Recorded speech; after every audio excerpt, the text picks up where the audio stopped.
Hi, welcome for coming. My name is Kristen Lucas, and today we're going to take a look at the air we all breathe. There are a few things that all of us in the world have in common, but the air that we breathe is one of those things. And so today we're going to take a look at air quality around the world, the US, and in our backyard here in Nashville.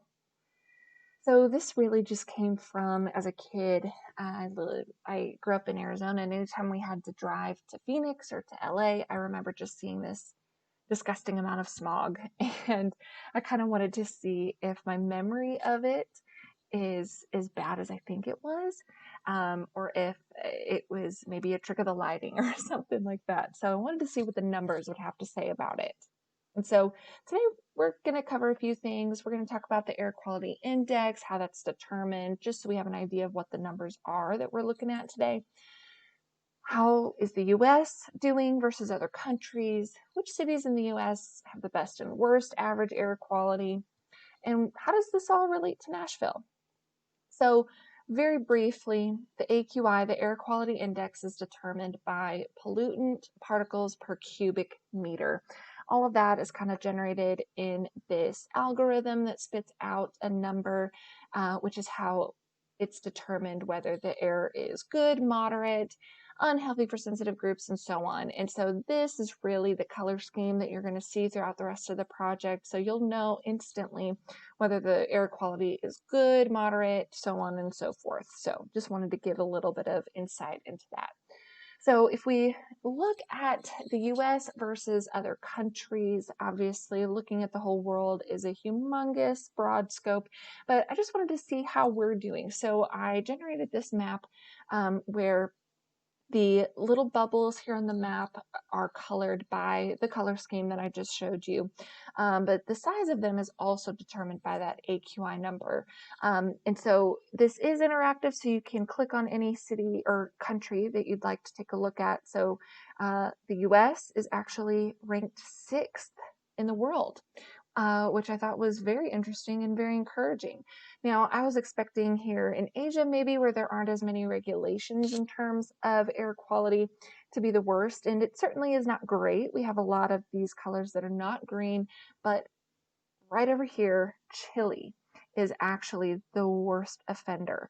And I say offender, but really some of it has to do with industry, but a lot of it has to do with location. There are some winds that come through here, winds that come through here, and it all kind of pockets in some mountain ranges right there, or in some valleys. And so there's not a whole lot that that Chile can do about that. But I did think that that was very interesting. I was not expecting that to find that in the data. So then if we start looking at just the US, I wanted to hand out some awards, see who the top 10 large cities are with the best air quality in the last 4 years. And you can see that Lubbock, Texas actually wins in every single year. Lincoln, Nebraska is second every single year, and there's actually quite a few that are the same. In these categories, I would like to take note that Nashville did make it into the top 10 one time, and that was in this year, 2020.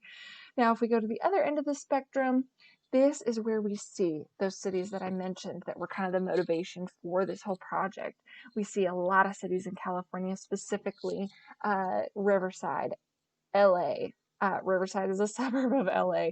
And then we see Phoenix landing in some of the worst in every one of these years.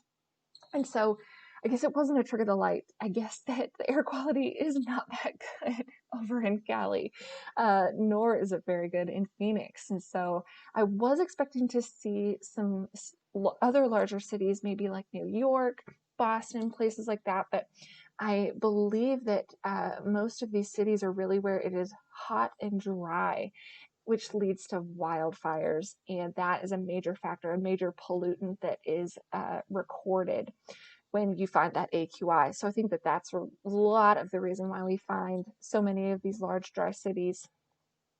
Now, if we move on, I wanted to take a look at and see if there's a particular month every year that maybe the air quality is really bad, maybe when it gets really hot or something like that. And there is some variance, I will say, in this year, in 2020. The data was not complete. It still is not complete.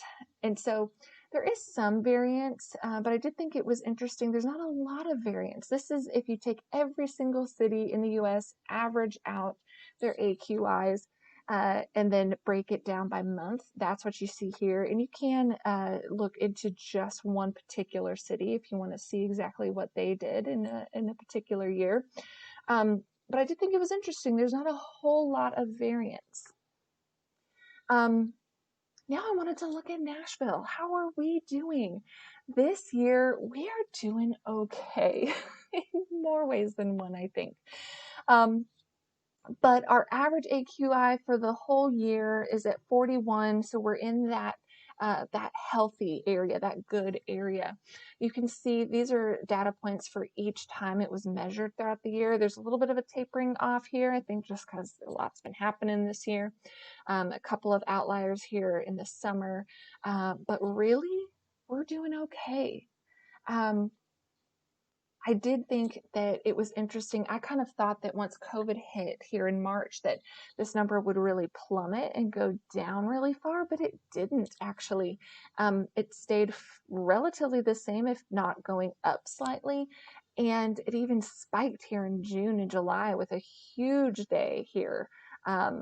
So I did think that that was interesting. And then you can also take a look at how other cities are ranking if you want to see.